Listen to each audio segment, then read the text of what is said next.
Hello, म राजन है। नमस्ते। यो चाहिँ हाम्रो प्राचीन गणेश सरस्वती है।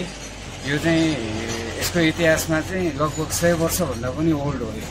अनि चाहिँ एउटै स्टोनमा बनेको यो गणेश सरस्वती हो यो। यो डाँडाभरि पुरै गुफा गुफाको त्यो यो गुफाबाट गएर भित्र तल शेष नारायणको छ नि त्यहाँ निस्किन्छ हामी कतै न कतै जोडिएको भन्ने छ है त। गुफा मान्छेले ध्यान गर्नको लागि मनको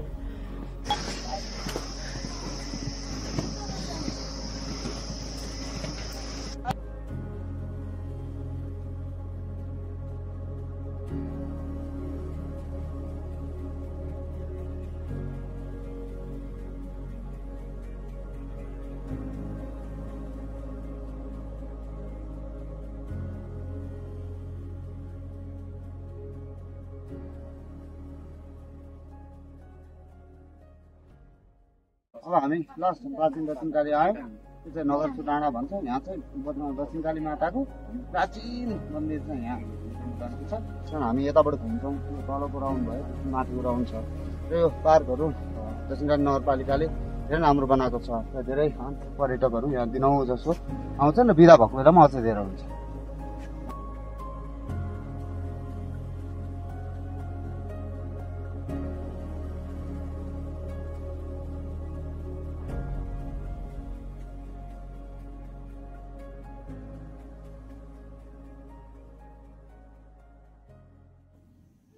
सबै भैरवीहरू 7वटा भैरवी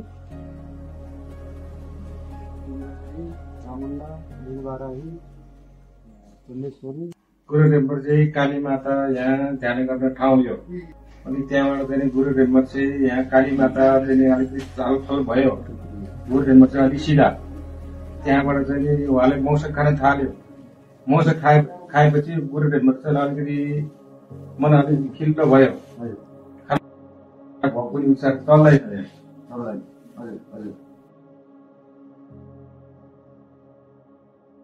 हामी यताबाट अब गोरखनाथको गुफा त्यसपछि तल बज्रिएको हुनाले अनि हामी पद्म सम्भव जसलाई चाहिँ सेकेन्ड तान्त्रिक बुद्ध भनेर मानिन्छ। उहाँ चाहिँ यहाँ ध्यान बसेर